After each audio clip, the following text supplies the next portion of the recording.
Bismillah, assalamualaikum warahmatullahi wabarakatuh. Alhamdulillah, salatu wassalamu ala rasulillah wa ala alihi wa sahbihi wa sallama taslima. Segala puji bagi Allah subhanahu wa ta'ala yang masih memberikan kesempatan kepada kita untuk tafaqquhu fiddin, memahami atau mendalami ilmu agama, karena ilmu agama itu adalah sumber kebaikan baik di dunia maupun di akhirat. Sekaligus yang menyebabkan kita untuk istiqomah dan sabat fiddin, istiqomah dan kokoh di atas agama di tengah badai fitnah, syubhat maupun syahwat. Kita hidup di zaman teknologi di mana informasi begitu mudahnya masuk, apakah yang baik ataukah yang buruk, semua akan mudah diserap.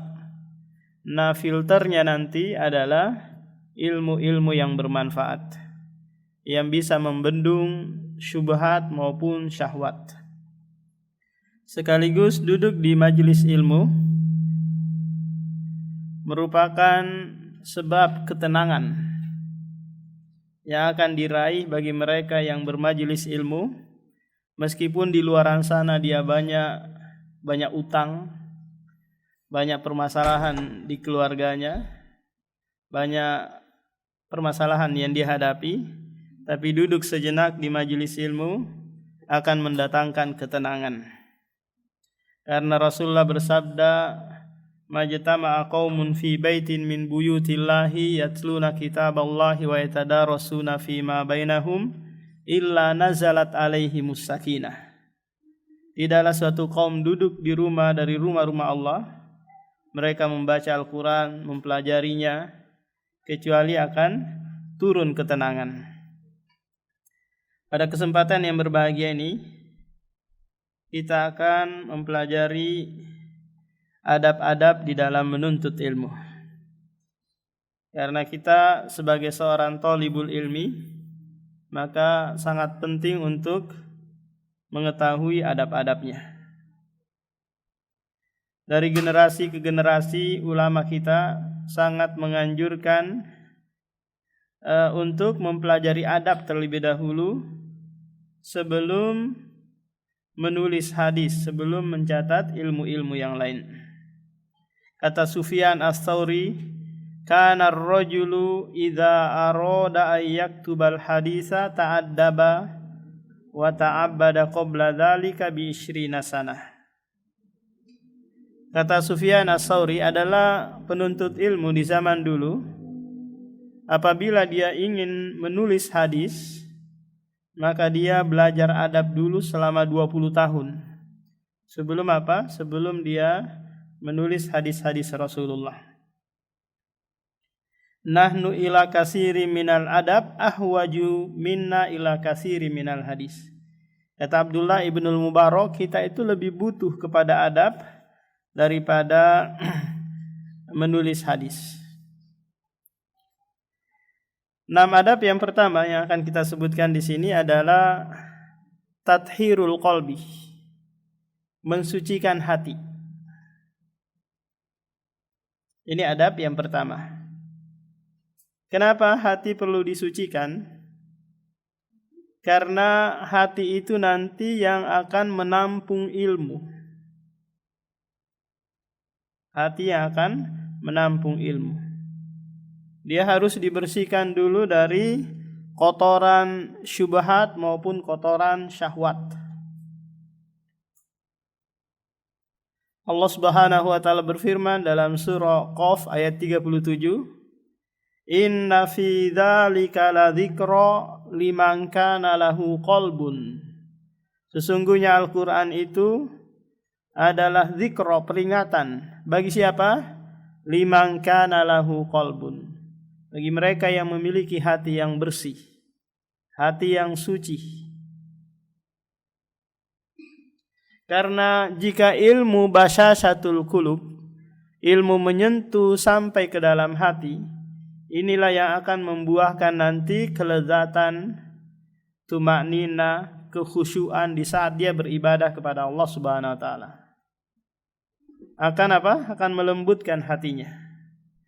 Tapi jika ilmu itu hanya ada di otaknya, tidak melewati tenggorokan, maka nanti hatinya akan menjadi keras, malah tambah menjauh,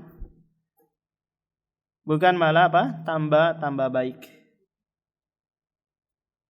Karena tujuan dari menuntut ilmu itu adalah tazkiyatul qalbi wal khasyatu al qalbi.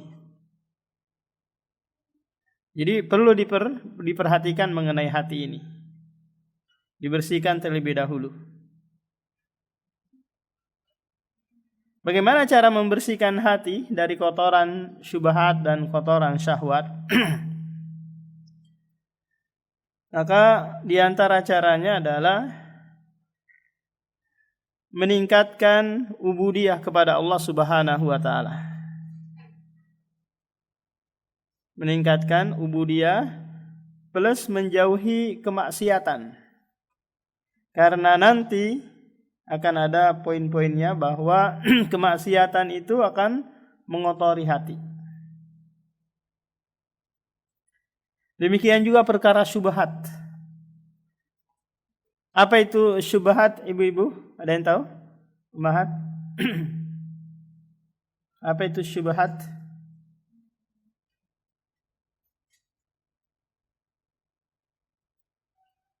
Syubhat itu adalah suatu perkara yang tidak jelas kehalalan dan keharamannya. Ini namanya apa? Perkara syubhat. Rasulullah SAW menyebutkan hal itu di dalam hadis Nu'man bin Bashir, innal halala bayyinun wa innal harama bayyinun wa bainahuma umurun mushtabihatun. Sesungguhnya ada perkara itu jelas kehalalannya, ada juga jelas keharamannya. Nah, di antara keduanya adalah umurun mushtabihat, perkara yang syubhat, yang tidak jelas ini halalnya atau haramnya.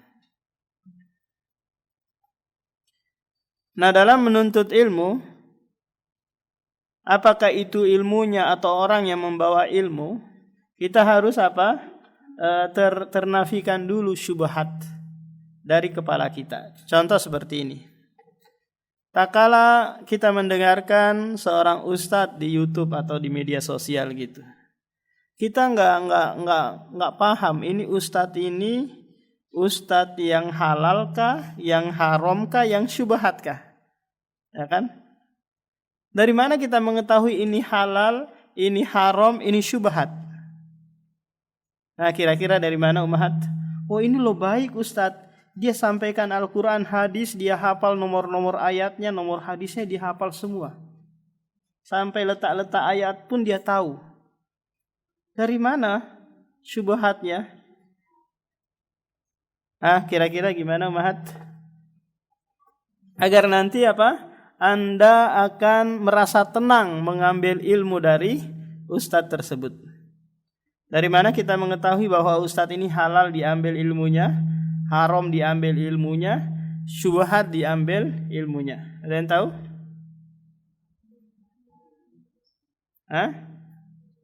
Ya, menunggu rekomendasi dari ustadz yang kita kenal. Kita tanya dulu. Contoh di Balikpapan ini banyak ustadz sunnah. Kita tanya, ustadz, ini boleh nggak saya ambil ilmunya ya? Kalau dia bilang ustadz tersebut boleh, saya rekomendasikan antum untuk mengambil ilmu kepadanya. Kalau Anda mau ikut demo mencela pemerintah dan yang lainnya, mau ikut maulutan, silakan ambil ilmunya. Berarti apa? Ini halal kan? Ada rekomendasi dari ustadz. Ketika Anda nanti salah, tergelincir, maka yang bertanggung jawab ustadz tersebut. Karena dia yang menggiring Anda kepada kehancuran akidah, akhlak, dan yang lainnya. Jadi syubhat di kepala kita harus terangkat terlebih dahulu. Nah, kalau kita mau memasukkan anak-anak ke pondok pesantren, maka di lembaga sekolah tersebut ada yang halal, ada yang haram, ada yang syubhat. Lantas bagaimana kita mengetahui ini pondok yang halal, ini pondok yang haram, ini pondok yang syubhat? Maka perlu juga kita cek langsung. Kalau kita punya filter untuk mengetahui yang diajarkan ini apa, maka perlu Anda bertanya sebelum memasukkan anak Anda ke pondok pesantren tersebut. Ustadz, maaf, apa yang diajarkan di sini apa ya? Yang dijual di sini apa? Oh, ini. Manhaj pondok ini apa ya? Akidahnya apa? Nah, ustadznya pondok ini mengajak politik enggak? Dukung pemilu enggak? Dan seterusnya. Ditanya. Dicek terus lebih dalam untuk apa? Untuk mengangkat syubhat di kepala bahwa pondok pesantren ini sudah halal untuk dimasukkan anak kita di situ. Jadi tathhirul qalbi, mensucikan hati, ini sangat penting. Karena jika hati sudah siap menampung ilmu, maka nanti sedikit saja ilmu yang masuk ke dalam hati, maka kita akan melihat asarnya, dampaknya yang luar biasa. Apa di antara dampaknya? Kalau ilmu masuk ke dalam hati, maka solat kita menjadi khusyuk, solat kita merasa menjadi lezat, tenang, tidak terburu-buru. Ini apa? Ini tanda ilmu itu sudah masuk ke dalam hati. Berarti apa? Sudah masuk. Kalau belum masuk, maka nanti tidak ada dampak dari perilaku ibadah dan yang lainnya. Jadi hanya sekedar biasa-biasa aja. Saya nggak ada perubahan sedikit pun. Maka berarti ilmunya belum masuk ke dalam hatinya. Karena hatinya kotor. Tidak bisa menerima ilmu. Karena Waqi, guru Imam Syafi'i, berkata bahwa ilmu itu adalah nur, la yahdi liqalbil asi, tidak akan masuk ke dalam hati yang berpenyakit, hati yang sakit.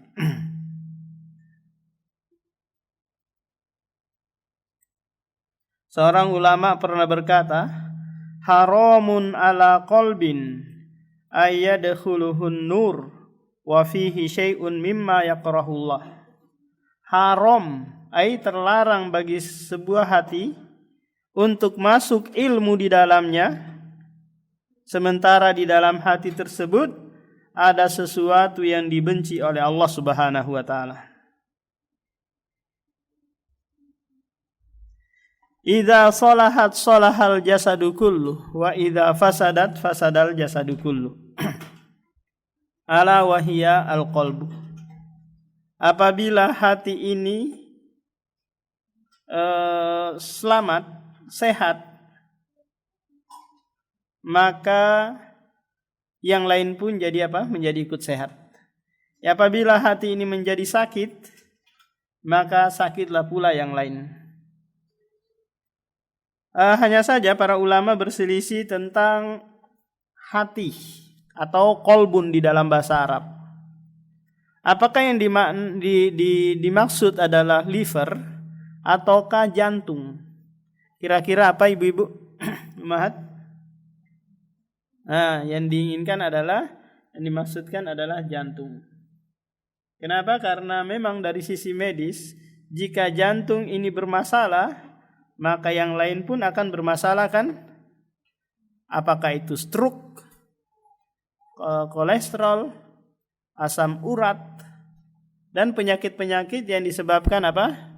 Karena kurang sehatnya jantung. Ini adab yang pertama. Adab penuntut ilmu yang kedua adalah tashihun niyah, membenarkan niat.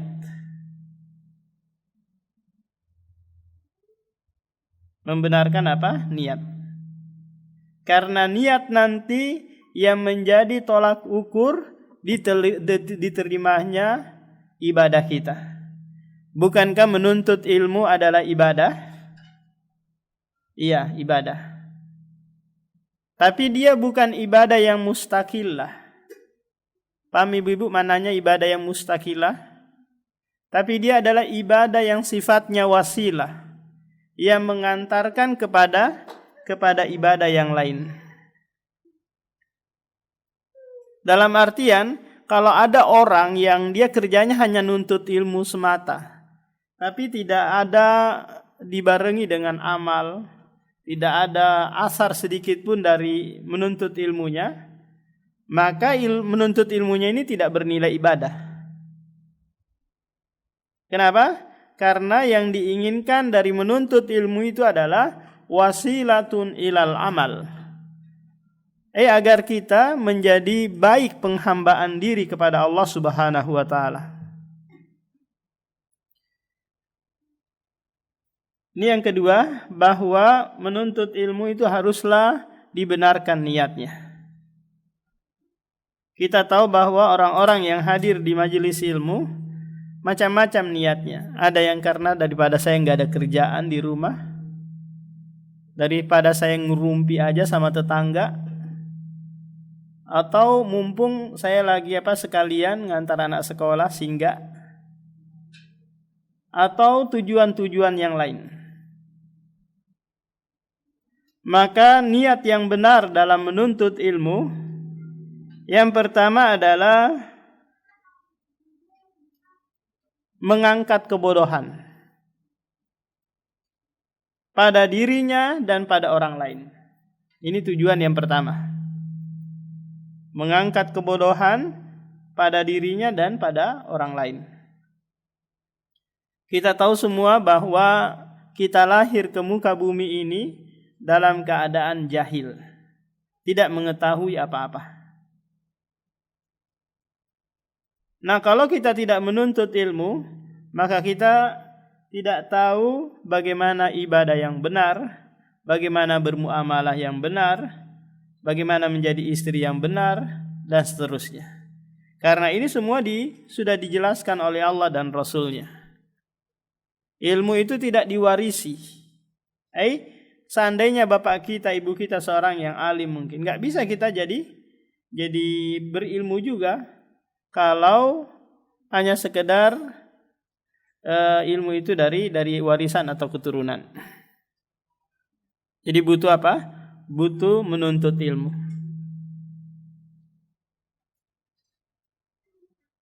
Mengangkat kebodohan pada diri sendiri. Yang kedua adalah meniatkan dalam rangka menjaga syariat. Meniatkan dalam rangka menjaga syariat.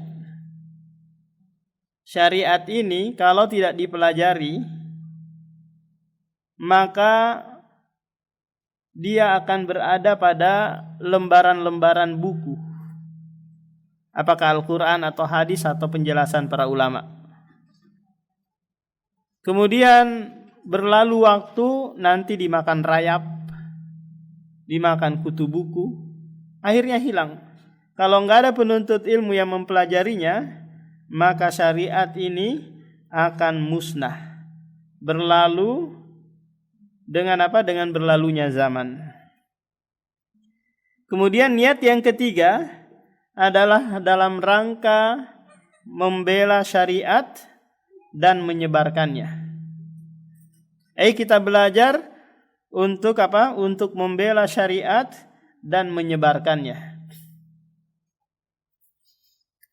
Orang Yahudi, orang Nasara itu siang malam mereka berusaha agar apa? Merusak agama yang mulia ini, agama Islam, dengan memasukkan berbagai makar dan syubhat kepada kaum muslimin agar mereka menjadi ragu-ragu sehingga mereka meninggalkan agamanya.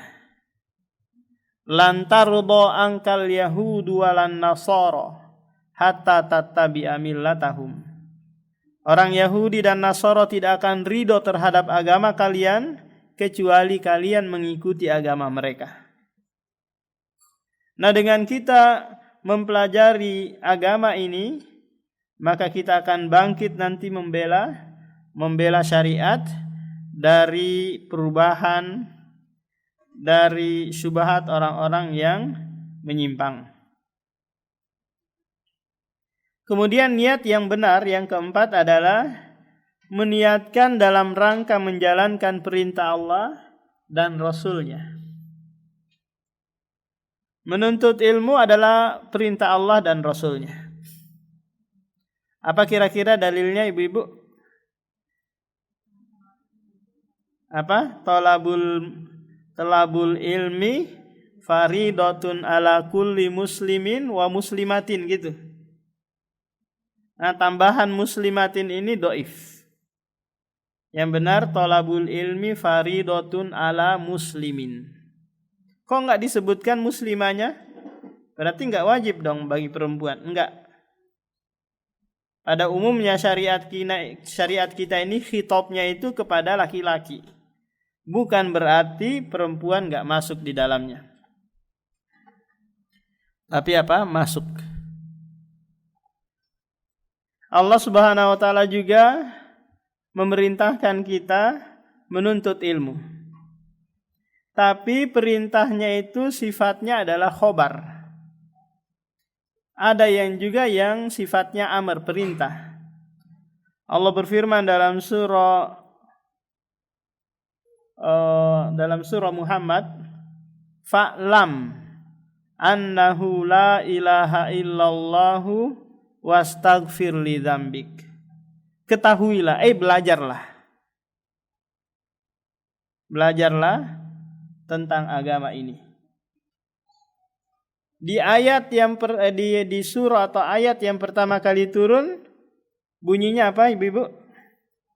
Iqra bismi rabbikal ladzi khalaq. Memerintahkan kita untuk belajar sampai 2 kali. Iqra bismi rabbikal ladzi khalaq, iqra wa rabbukal akram. Kemudian niat yang terakhir yang benar ya dalam menuntut ilmu adalah meniatkan untuk mengamalkannya. Meniatkan untuk mengamalkan. Kita belajar untuk mengamalkan. Sedikit kita dapat, terus kita amalkan.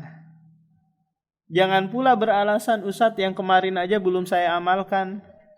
Saya enggak nuntut ilmu dulu, absen dulu ya. Karena yang kemarin-kemarin belum sempat saya amalkan. Boleh enggak kira-kira seperti ini? Boleh, Umahat? Afwan Ustadz, saya enggak hadir dulu, kemarin-kemarin aja belum saya amalkan. Emang kue harus dihabisin dulu baru takut mubazir gitu ya. Jadi berusaha untuk mengamalkan, minimalnya dikeluarkan zakatnya 2,5% dari ilmu yang sudah didapati. Jadi ilmu juga ada zakatnya yang wajib dikeluarkan.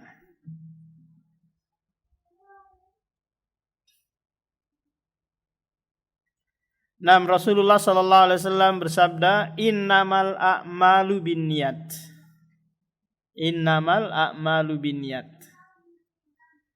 Hadis ini lafadznya sangat ringkas, tapi maknanya sangat luas.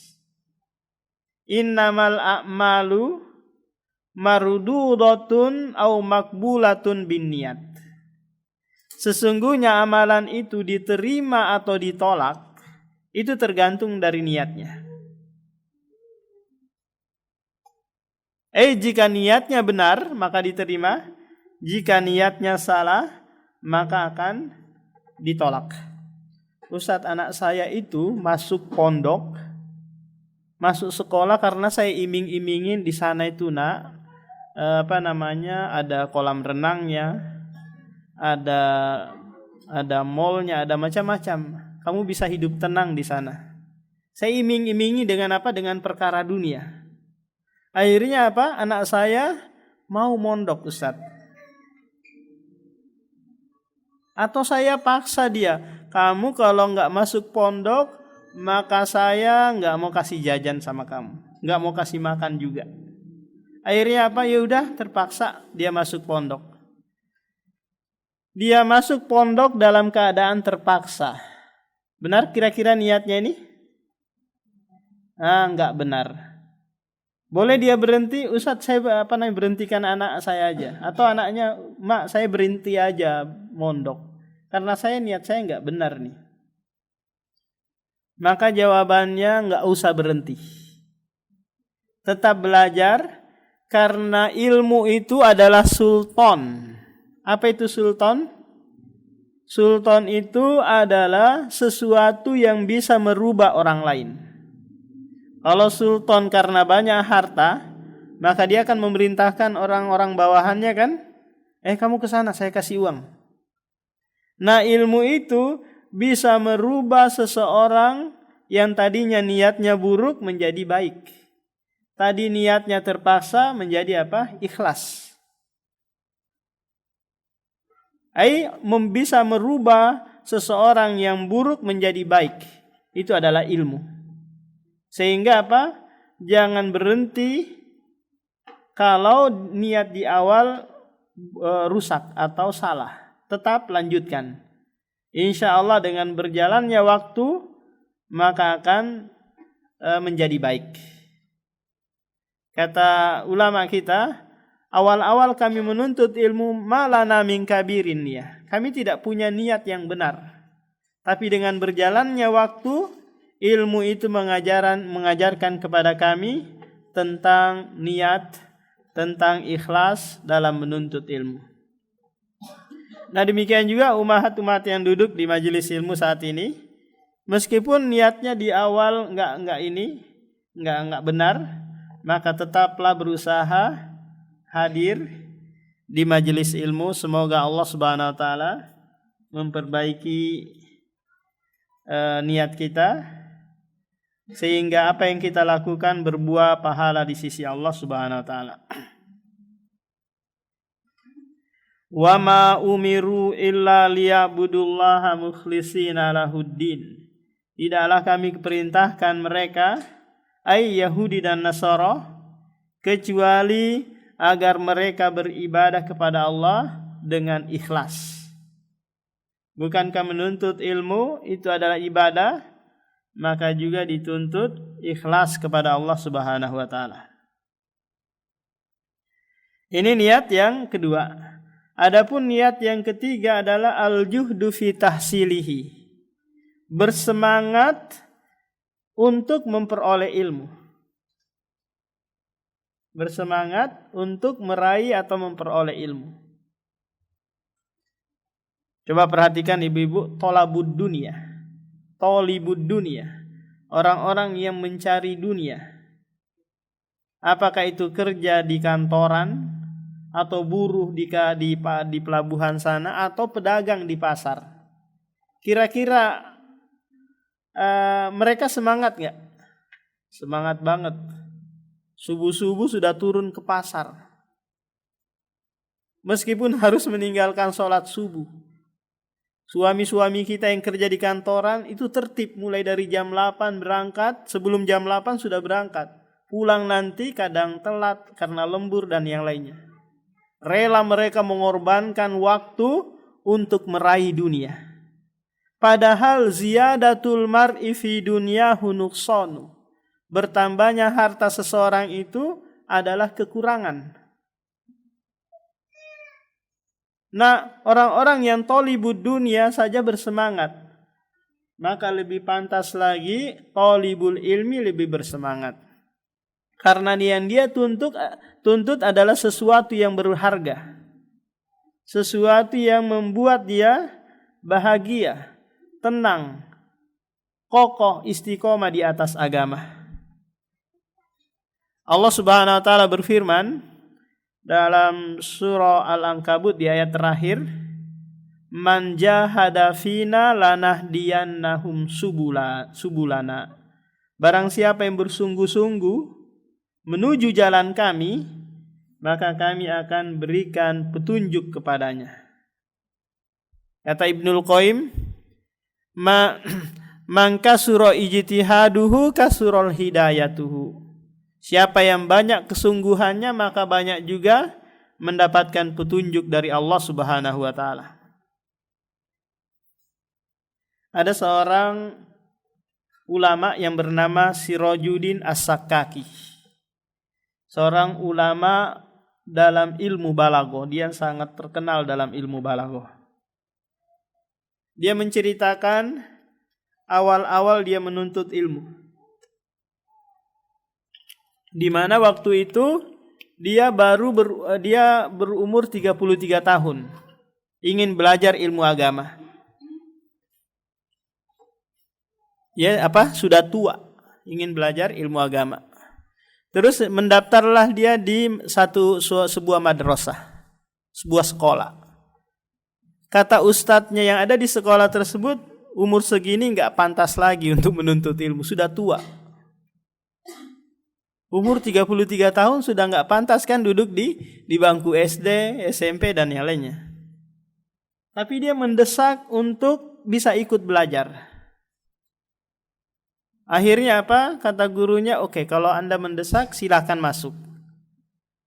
Akhirnya si gurunya ini mentalkin, karena sistem belajar zaman dulu itu ditalkin.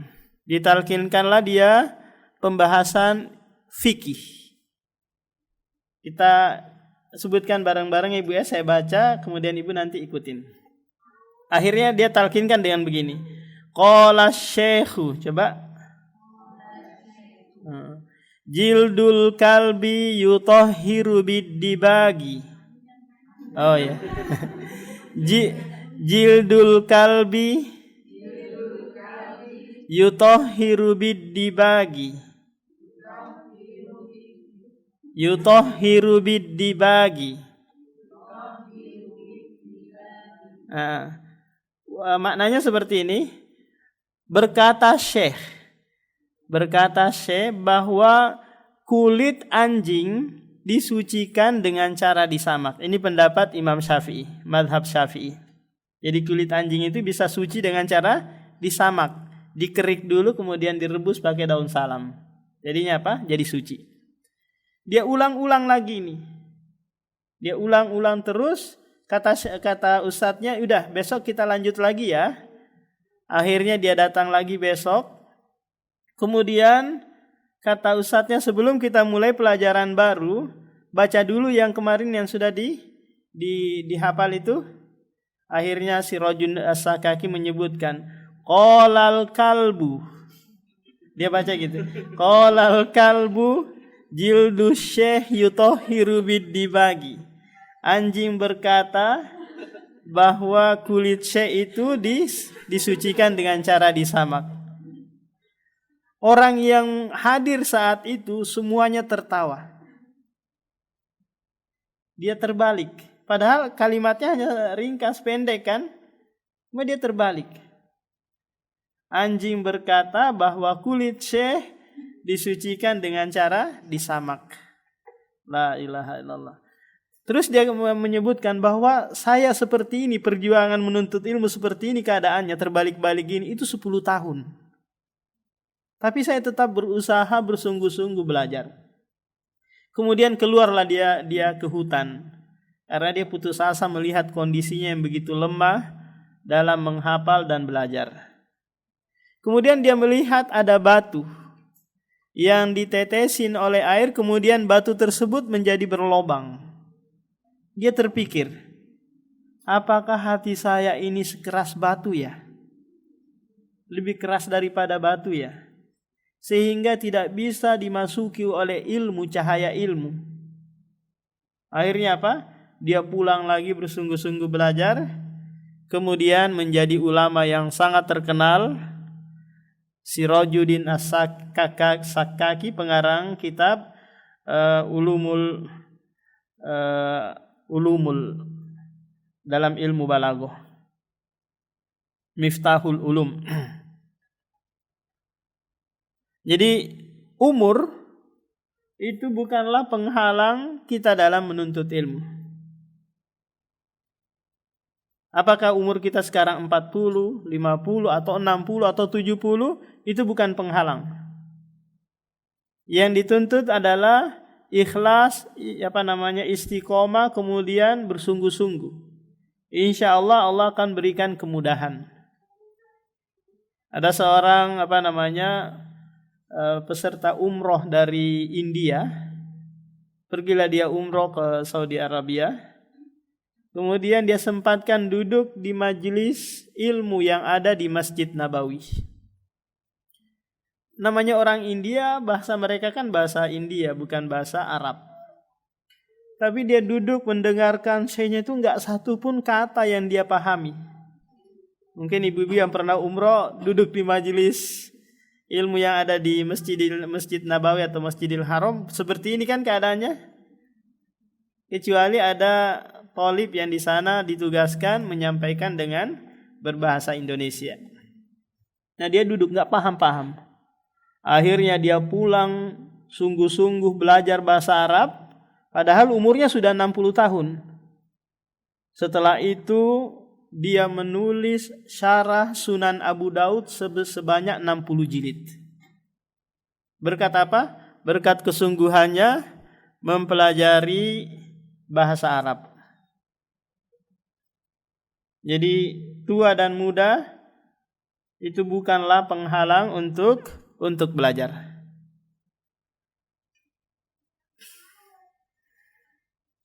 Kemudian ada penuntut ilmu berikutnya, yang keempat adalah al-amalu fihi. Berusaha mengamalkan ilmu yang sudah didapatkan, sudah diperoleh.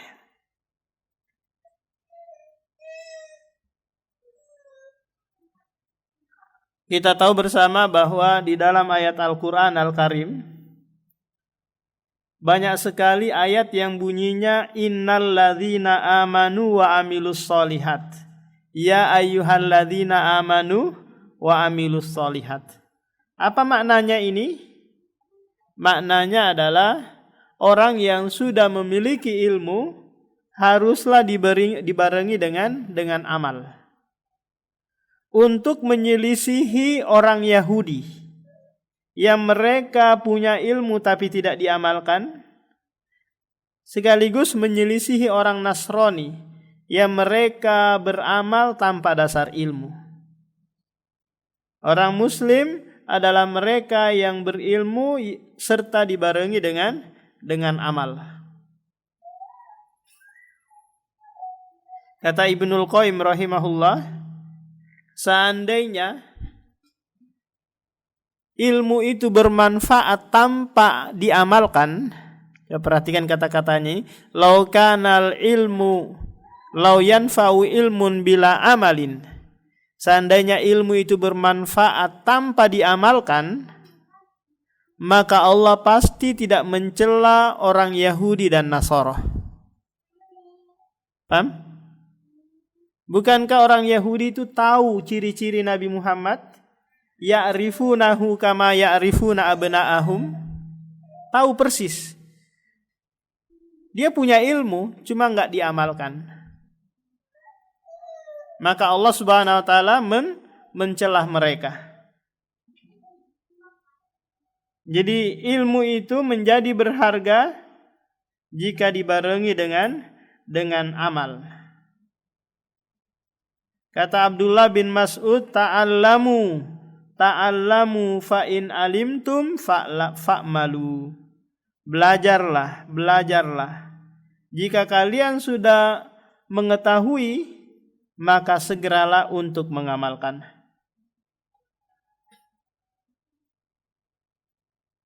Ilmu itu adalah nikmat. Nikmat itu jika tidak memberikan manfaat kepada kita, maka pasti memudaratkan. Kullu nikmatin la tuqarribuka ilallahi fahiya baliyah. Setiap kenikmatan tapi tidak mendekatkan diri Anda kepada Allah, maka itu adalah musibah. Anda mungkin diberikan nikmat rezeki, nikmat harta, nikmat suami, nikmat anak.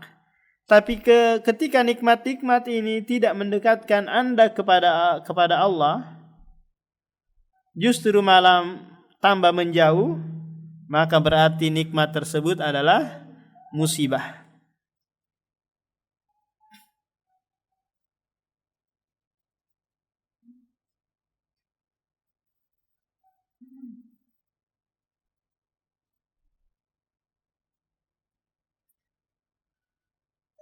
Kata Al-Imam Sufyan ibnu Uyainah, al-ilmu illam yanfa'ka darraka. Ilmu itu jika tidak memberikan manfaat kepadamu, maka pasti akan memudaratkanmu. Ilmu jika tidak memberikan manfaat kepadamu, pasti akan memudaratkanmu. Makanya Rasulullah sering sekali berlindung kepada Allah dari 4 hal. Ada yang tahu ibu-ibu? A'udzubika min ilmin la yanfa' wa qalbin la yakhsha' wa min nafsin la tashba' wa min da'watin la yustajabulah. Coba perhatikan ini 4 doa ini yang dimohonkan oleh Rasulullah kepada Allah.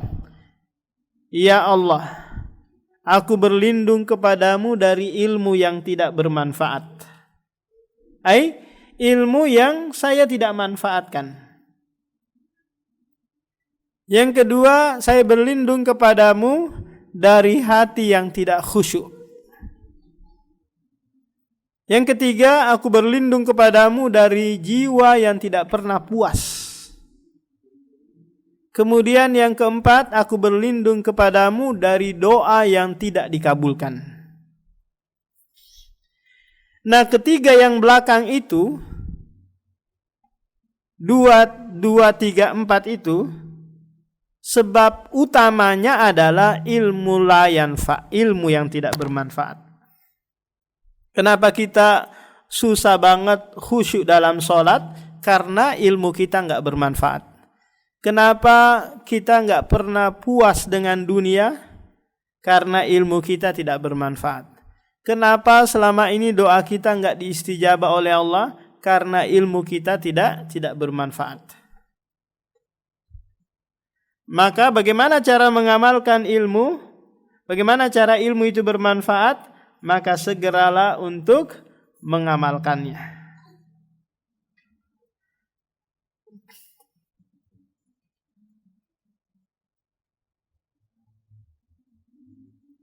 Segera apa? Segera berusaha untuk mengamalkannya.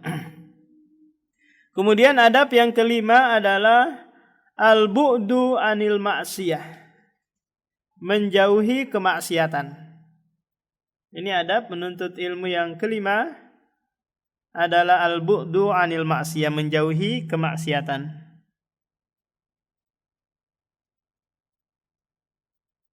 Karena maksiat itu akan mengotori hati sekaligus akan mengotori jasad. Jadi suatu hal yang tidak bisa bertemu antara ilmu dan maksiat dalam satu hati, pasti akan saling bertolak belakang. Jika ada ilmu pasti akan jauh maksiat, jika ada maksiat pasti akan jauh ilmu.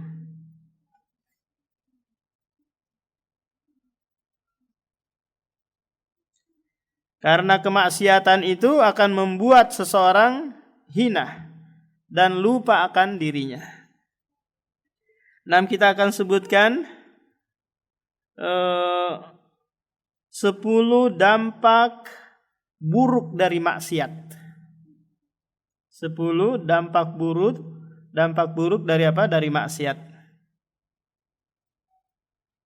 Yang pertama adalah hirmanul ilmi. Pelaku maksiat itu akan terhalangi dari ilmu. Terhalangi apa? Dari ilmu. Sehingga kok dia belajar nggak dapat ilmu ya? Oh, berarti dia bermaksiat. Karena maksiat itu akan menghalangi seseorang mendapatkan ilmu. Kemudian yang kedua adalah hirmanu al-fahmi wat tadabbur, menghalangi untuk memahami ilmu dan mentadabburi Al-Qur'an. Ini dampak maksiat yang kedua. Kalau kita susah paham ilmu, susah mentadabburi Al-Qur'an, maka jawabannya adalah kita ada maksiat.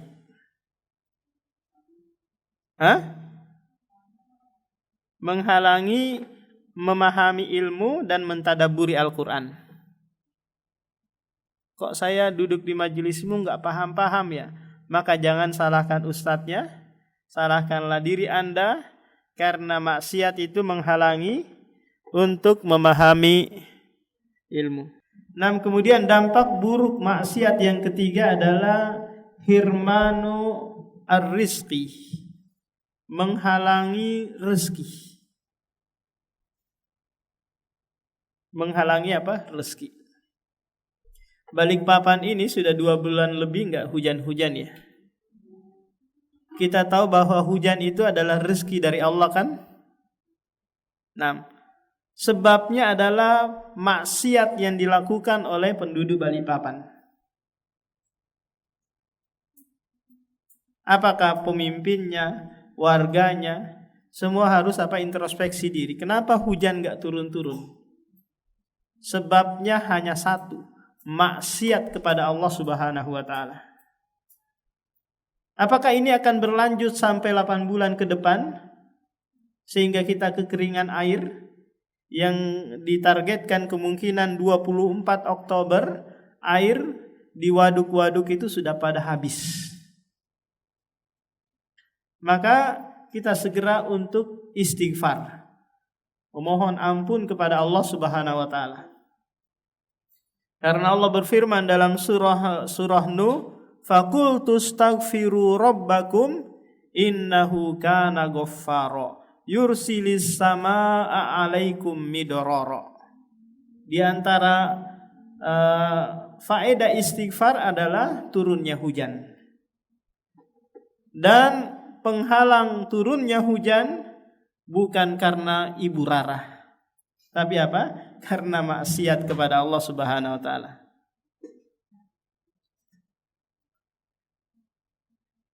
Jadi tak kala suami kita kok kesulitan mencari pekerjaan, kesulitan mendapatkan penghasilan, maka sampaikan kepada suami Anda bahwa banyak-banyak istighfar. Karena dosa dan maksiat itu penghalang rezeki. Kemudian dampak buruk maksiat yang keempat adalah hirmanu ta'ah, menghalangi kita untuk melakukan ketaatan.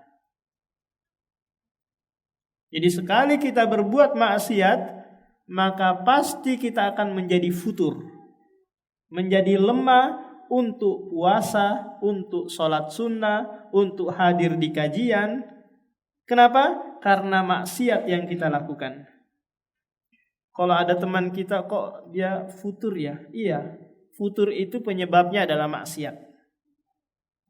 Kok dia nggak hadir-hadir lagi di majelis ilmu ya? Iya, sebabnya karena maksiat. Karena maksiat itu pasti membuat kita lemah untuk melakukan ketaatan. Lantas solusinya bagaimana? Solusinya lawan dia dengan segera untuk beribadah, hadir di majelis ilmu dan yang lainnya. Karena kebaikan itu, karena keburukan itu dihapus dengan kebaikan. Taktik syaitan menjauhkan kita dari apa? Dari kebaikan dengan menghalangi kita dari kebaikan tersebut. Tak kala ada seorang sahabat yang mencium wanita yang bukan mahramnya. Dia cium nih, bukan dia sentuh, dia cium. Bukan mahramnya. Kemudian dia datang kepada Rasulullah ingin mensucikan diri. Sementara Rasulullah sedang sholat asar berjamaah bersama sahabatnya. Dia pun ikut masuk sholat berjamaah.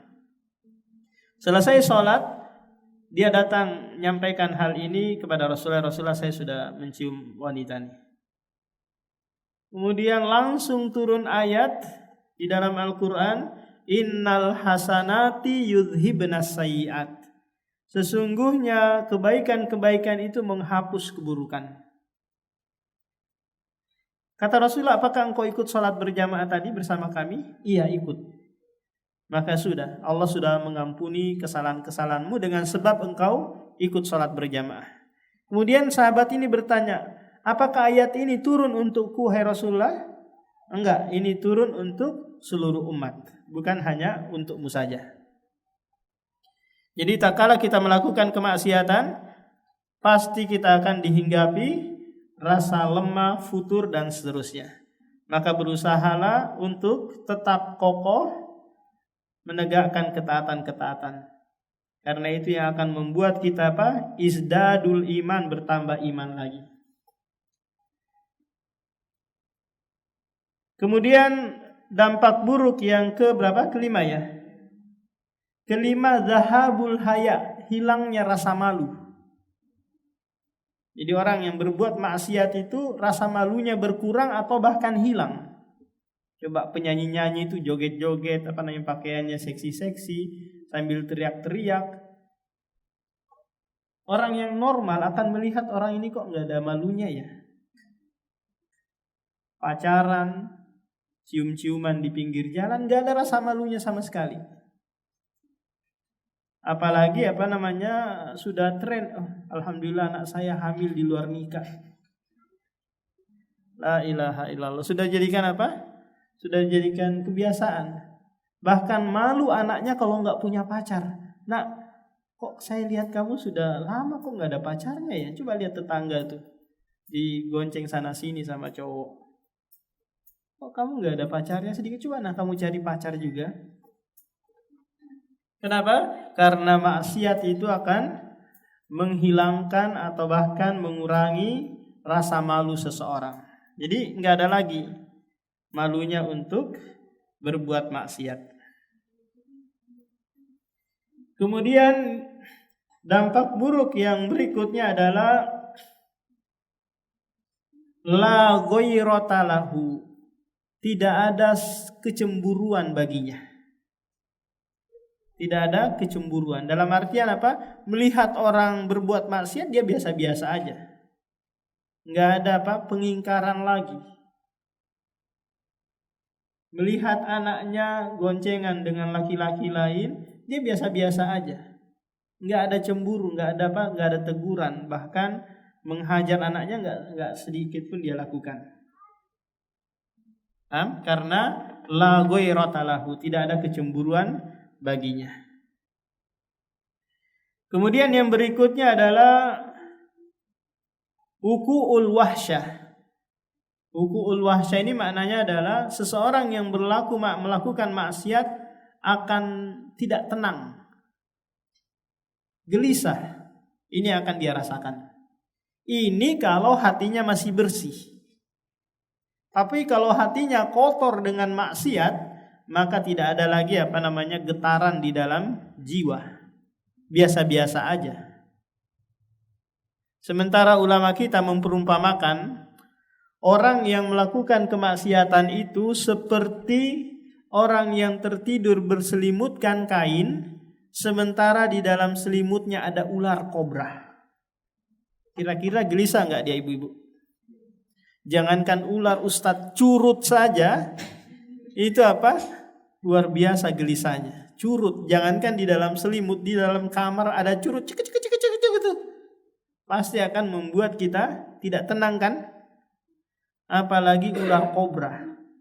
Pasti gelisahnya kita minta ampun. Nah, begitulah pelaku maksiat. Hatinya tidak pernah tenang. Karena kemaksiatan itu membuat kegelisahan, membuat susah hidup. Sementara ketenangan itu hanya diraih bagi mereka yang beriman dan bertakwa. Kemudian dampak buruk maksiat yang lainnya adalah tulidul maksiatil ukhra, akan melahirkan maksiat yang baru. Sekali bermaksiat pasti akan muncul lagi maksiat yang baru. Sekali berbohong pasti akan muncul lagi kebohongan yang kedua. Kalau suami kita sudah ada selingkuhannya, maka dia akan berusaha, saya pulang terlambat karena lembur. Oh, ini saya dapati kamu chattingan, oh itu teman bisnis. Dia berusaha lagi bohong. Oh, ini ada gambarnya, videonya bersama perempuan lain. Wah, itu hanya sekedar konten yang saya buat untuk ini. Dia berusaha membuat kebohongan dan dosa-dosa berikutnya.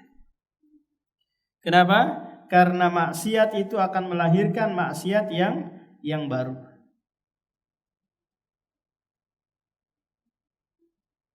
Kemudian berapa sudah sekarang, Bu? Yang ke-9. Yang ke-9, maksiat itu akan tufsidul aqla, akan merusak akal. Merusak cara berpikir. Ini dampak maksiat. Bahkan peminum khamar, pemain sabu-sabu, itu banyak mereka menjadi menjadi majnun, menjadi gila. Karena memang maksiat itu akan merusak akal. Minimalnya merusak cara berpikir.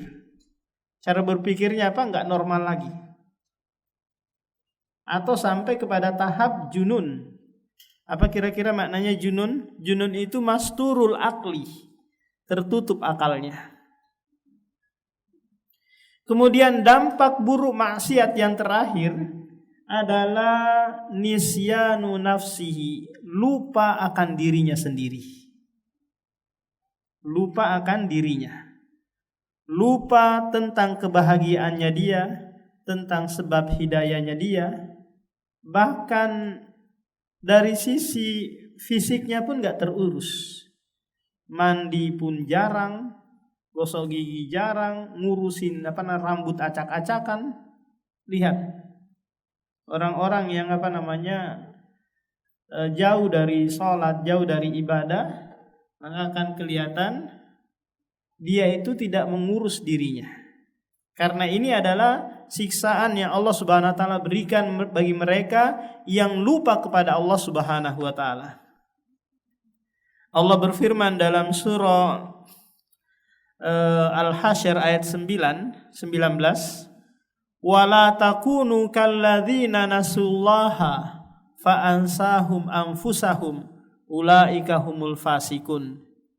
Janganlah kalian seperti orang-orang yang lupa kepada Allah,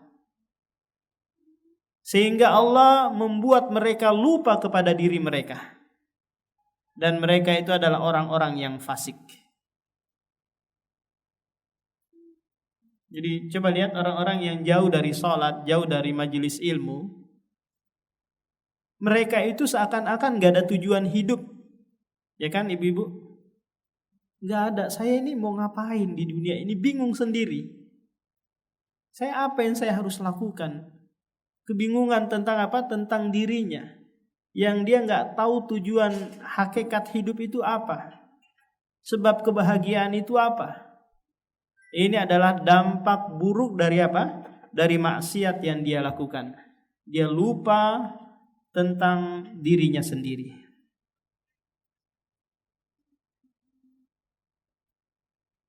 Jadi ini dampak-dampak buruk maksiat. Maka kita berusaha untuk menjauhkan diri kita dari maksiat-maksiat, meskipun nanti kita akan pasti terjatuh kepada kemaksiatan.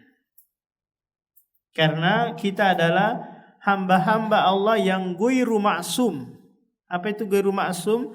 Tidak terjaga dari kesalahan. Pasti akan terjatuh.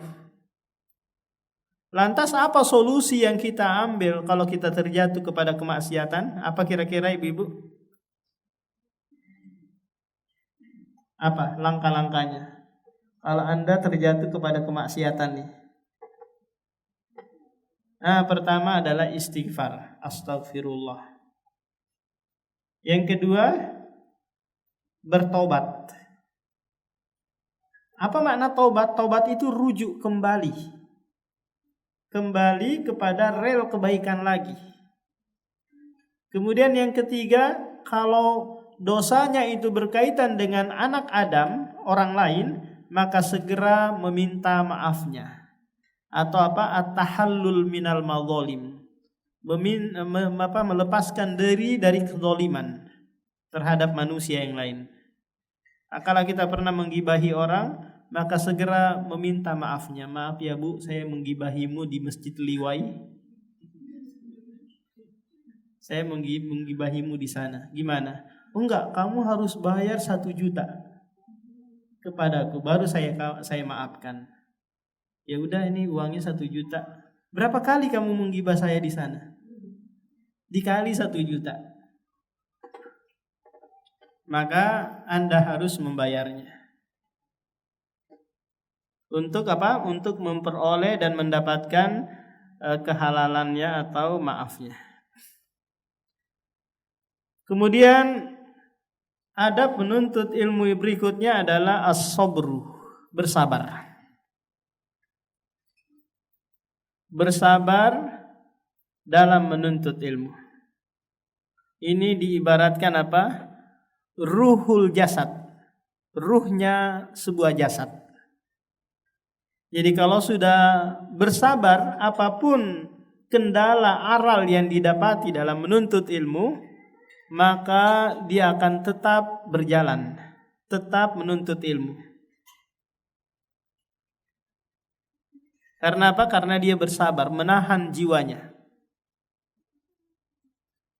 Dulu waktu anak awal-awal mondok itu, karena di pondok itu ibu-ibu, makanan kan biasanya terbatas ya. Terbatas. Apakah itu lauknya, makanannya, dan seterusnya. Semuanya dibatas-batasin, diirit-iritin. Sementara anak dari keluarga yang biasa makan enak, apalagi dari Balikpapan gitu ya, makanannya enak-enak, masuk di pondok. Yang saya ingat waktu itu mondok bayarnya sekitar 120, itu pun dikelola bagaimana bisa untuk santri sekitar 10 orang gitu. Nanti lauknya 20.000 untuk 3 kali makan. Jadi 20.000 itu bagaimana dikelola menjadi bisa cukup untuk 10 orang 3 kali makan. Kira-kira gimana pengelolanya itu ibu? Jadi berusaha si koki ini masak dengan uang 20.000 itu cukup untuk 10 orang 3 kali makan. Waduh, saya dari Kalimantan biasa makan ikan, biasa makan ini, kok makanannya kangkung pagi, siang terong, dan seterusnya. Aduh, akhirnya saya nyari warung di luar karena nggak biasa. Kebetulan di Jawa makan nasi sama tempe penyet gitu bisa dengan 3.000. Oh ini enak banget, di Balikpapan sudah 15.000 kan? Saya nggak betah mondok di sini. Cari lagi tempat pondok yang lain. Ternyata di sana saya dibebani harus ngurus anak, ngurus dapur dan yang lainnya. Saya juga bayar.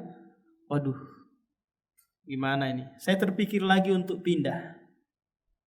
Akhirnya apa? Sudah, saya harus bersabar di pondok ini untuk tidak pindah-pindah lagi. Apapun kendala yang didapati di pondok ini, saya tetap harus bertahan.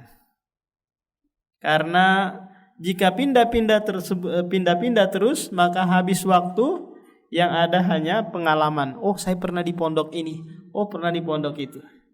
Karena kalau mau mencari pondok yang sempurna itu enggak ada. Pasti ada saja kekurangan. Sehingga apa? Membutuhkan kesabaran untuk belajar di pondok pesantren.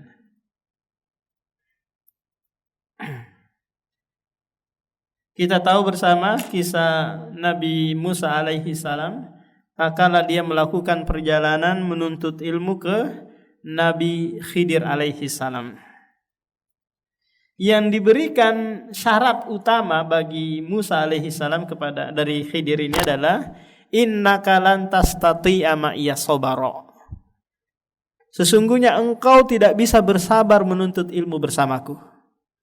Berarti kalau kamu mau belajar bersamaku harus bersabar. Fa kaifa tasbiru ma lam tuhita bihi khubra. Bagaimana engkau bersabar nanti terhadap perkara-perkara yang engkau tidak punya ilmu tentangnya, perkara-perkara gaib yang dia lakukan, membocorkan kapal, membunuh anak, membangun tembok yang sudah runtuh. Nanti Musa alaihi salam nggak bisa bersabar karena ini adalah perkara yang mungkar menurutnya kan, menurut kacamata Nabi Musa alaihi salam. Tapi karena sudah ada syarat di awal harus bersabar, ternyata ini dilanggar terus oleh Nabi Musa alaihi salam. Maka kata Rasulullah, seandainya Musa bersabar sebentar saja, maka kita akan mendapatkan ilmu yang banyak dari kisah perjalanan kedua nabi tersebut.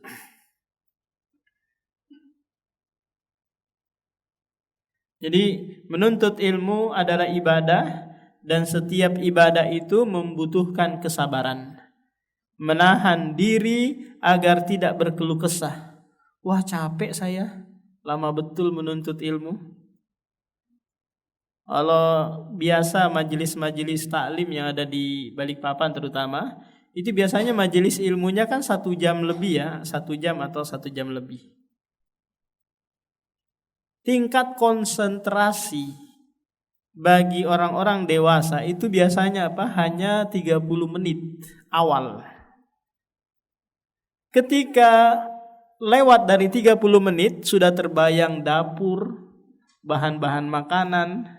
Nanti keluar dari majelis ilmu mau belanja apa, sehingga di mana itu sudah mulai sudah mulai terbayang-bayang seperti itu. Nanti saya mau masak apa di rumah, karena sudah buyar konsentrasinya. Nah, kalau kita diaman dulu ketika belajar gitu, maksimal belajar itu hanya 30 menit. Ketika syekhnya sudah lewat 31 menit, langsung anak tegur dia, "Syekh, kamal waqt, selesai, tutup saja." Karena nanti syekhnya akan ngaruh kidul, cerita sana sini, keluar dari materi. Akhirnya saya suruh stop, ya Syekh, khalas kamal waqt, langsung ditutup. Karena seperti itu. Jadi karena kita di Indonesia belajarnya 1 jam, bahkan ada yang 2 jam, itu pun dibarengi dengan sambil ngantuk-ngantuk. Akhirnya yang keluar lebih banyak daripada yang masuk. Mungkin ini saja yang bisa disampaikan tentang adab-adab menuntut ilmu. Demikian kita tutup. Semoga yang sedikit ini memberikan pencerahan dan manfaat. Subhanakallahumma wa bihamdika, asyhadu an la ilaha illa anta, astaghfiruka wa atubu ilaik. Assalamualaikum warahmatullahi wabarakatuh.